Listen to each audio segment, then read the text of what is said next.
Is a process of care with the changing of time or depending on the situation and so on. But I need to say something. The love of your child must make you correct the child, must make you raise the child in a proper way. So parenting is about expressing love, and it's a matter of education and training. So as a parent, you influence your child by the example you give or the model that you show the child. You are a model. The child watches you. You know, children, they mimic.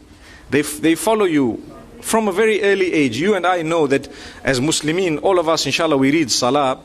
And those who have children will guarantee that if you read your Salah often and if you dress in a specific way, your children from a very early age will want to be like you. This is the plan of Allah.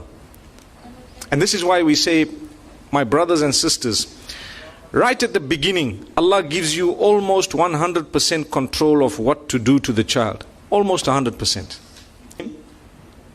You give a good name, inshallah. Who dresses the child? You. Dress them properly. Early learning system, the one that is very fresh, Allah has kept it such that whatever comes into the system at that initial stage remains for a longer time. It comes back, it remains, it's stronger. Who becomes a hafiz sometimes has a more solid hifz of the Quran than a person who became a hafiz a little bit later on in life. It happens because, and in that early age, still your hard drive is free, basically. Once it gets contaminated with so many things, there are a few viruses, Allah protect us, then you need an antivirus, and your mind is occupied with so many things, your worries and so on, your memory might become slightly weaker, although it's not the same with everyone. So initially you have the say, you have everything. Then when the child grows a little bit older, it's no longer excited with the toy you buy. When the child is little, you can buy the child a little, what do they call it? That rattle, a rattle. And the child will be excited, with the rattle and smiling and hee and giggling and so on. Try buying the rattle when the child is 5 years old. They'll throw it at your face. Say, Dad, you think I'm a little baby? So initially you choose. Then there comes a time when Allah takes it away. Watch that happening. Watch it. Because you don't notice, you don't realize, but it happens.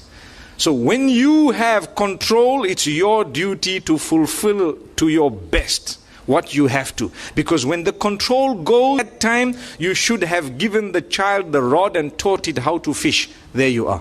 So as the child grows, you want to instill Islam into a child. Later on in life, it's going to be a little bit more difficult.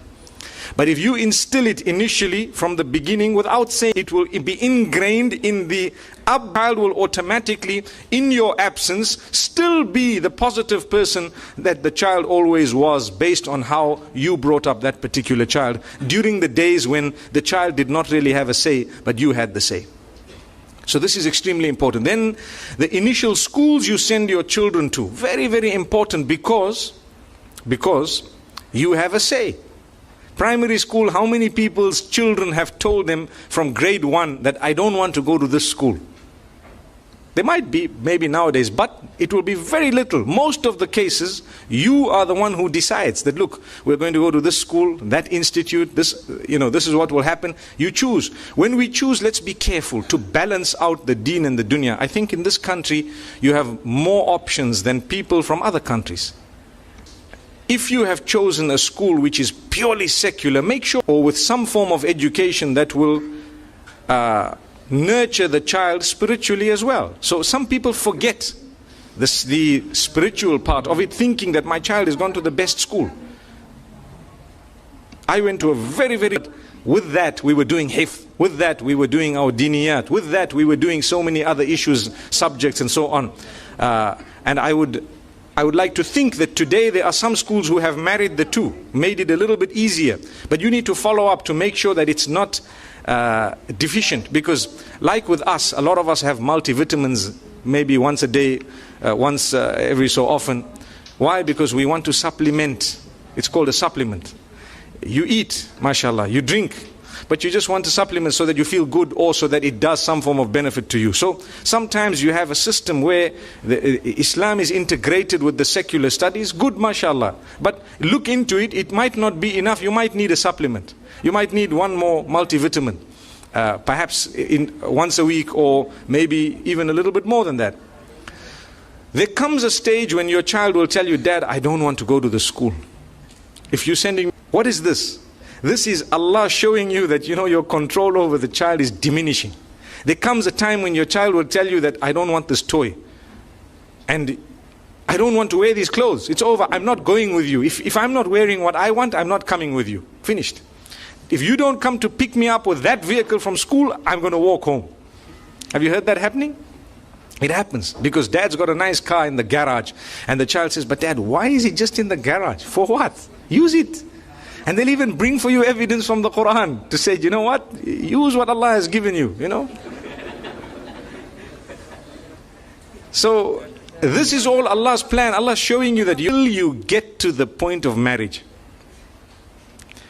Marriage is the decision of the child through the guidance of the parents. That's what it is. Even the females. In Islam, you cannot compel someone. No, that's wrong. Some people think that it's wrong.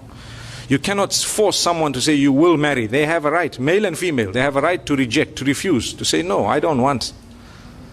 But the guidance of the parent cannot just come suddenly now that you are 20 years old, and now today you want to marry someone, and I come and I say no. But Dad, you never ever guided me through the last 20 years to show me what I should look at and what I should be careful of. Today you want to come into my life. I appreciate it.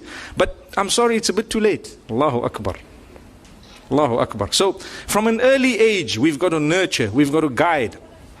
We've got to make sure that they know, they realize that the decisions we are going to make in life that are very, very important. At that stage, perhaps we might be too emotionally inclined to people to be able to listen to them, to be able to listen to others.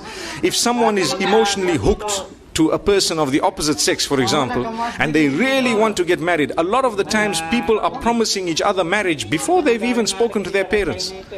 That's unhealthy. It should not be the case. They should have told you day one, this is who I met, before they are attached. But today the attachment is over, they promise each other we're going to fight for each other. Already it's there. Now, people might say, okay, it's wrong, or it's right. That's not the discussion today. The discussion is, don't leave it to get to that stage. That's the discussion. I mean, some of us might have gone through this already. And those who might be happy, some might not be happy, some might have learnt and so on. It was a gamble, and alhamdulillah we took it. But it's important, if you want to play a role in your child's decision of who they will marry, it doesn't start at the age of 20. It starts very early. I would say perhaps at about 10, 11, the discussion can slowly come in different ways. Not direct to sit a 10-year-old child and say, right, listen, when you're getting married, I mean, that's a 10-year-old child. Grow up, man. Subhanallah.